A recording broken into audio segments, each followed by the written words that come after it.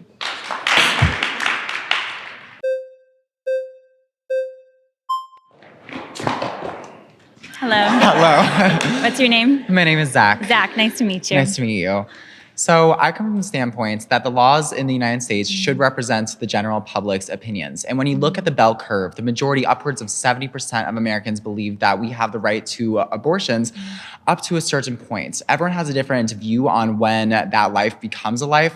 But I think that it's so wrong to only cater to the very farthest end of the bell curve when you're cutting off the rights from so many women whose opinions are valid and who might have so many different reasons to get an abortion, economic, just they're not in the place to have a family. There are often Supreme Court decisions that happen, that are made, that do not reflect the general poll consensus of the country.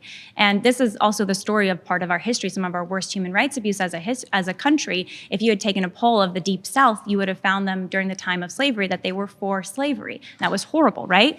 But you don't take a poll and say, well, you support slavery, so slavery is just. So that's why we live in a democratic republic that also has a judicial system that also looks at what is constitutional, what is not. And abortion is unconstitutional because we have a 14th Amendment that provides equal protection under the law for all persons, regardless of the color of your skin, developmental abilities, your sex, your race, anything. You should have equal protection under the law. And the child in the womb as the same human person as a child will be when the child's born, and they deserve equal protection The of whole the reason law. that Roe v. Wade was put into place, though, is because it was determined that it was too difficult to determine exactly when a life becomes a life. There was no poll with Roe v. Wade to say let's legalize abortion or not. That was actually 9 unelected men on the Supreme Court, 7 who decided that I they were going to make believe abortion the that- law of the land, and it undid the I laws of believe many that putting pro-life life states. starting at conception is so unfair to the women whose lives are actually being affected by these long-term decisions. I understand that from your perspective, you think that a woman should have the child no matter what because it's too difficult to decide like case to case or something. Well, and we're big advocates for adoption And you too, think- because if they feel they're not in the position to be a parent, If the there's child addiction is or going to there's be abuse born and they- without a brain, if the they're ready child, to- it's they can place the it's child for not adoption as fair well. to make a woman go through all that, and because it is permanent damage to a woman's body to bring that baby along for 9 months. Just for a lot of cases, the reason that they choose an abortion is for their safety or for their long-term health effects. That's Do you gonna know cause the them. reason for over 90% of abortions? Why? They have nothing to do with safety. They have nothing to do with abuse. They have nothing to do with health conditions. They're purely done. They're called done for the convenience of the woman. And there's 1 million abortions a year, so it's hundreds of thousands of abortions My that are belief- done because the woman. My belief the is woman that said the it would laws be should be inconvenient. put in place. Nice to meet you. Nice to meet you. I do believe that the decision should be between a doctor and the woman because those are the people who have the best interest for the woman.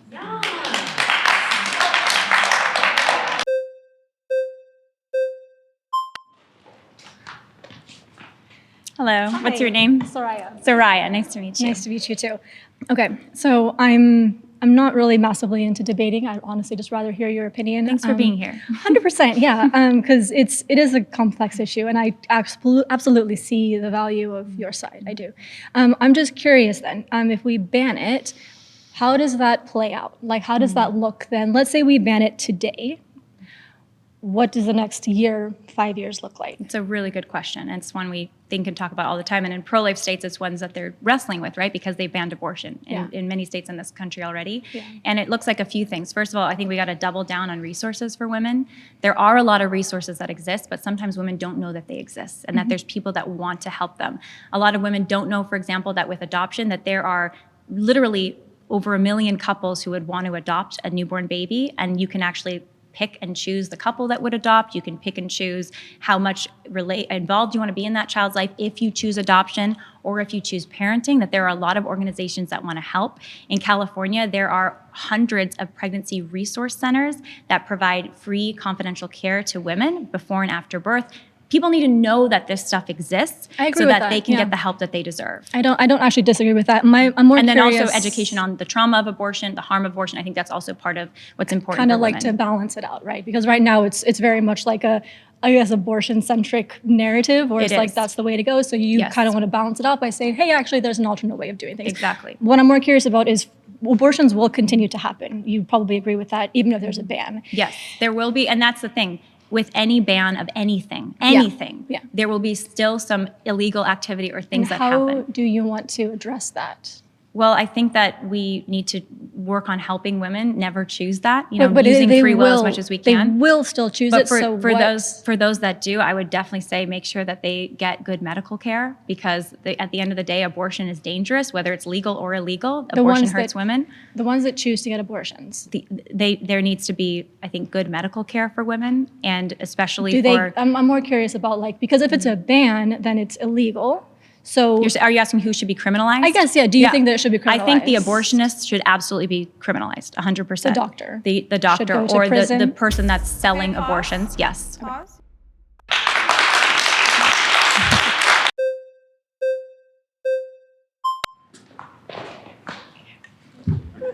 Hi, Ceci.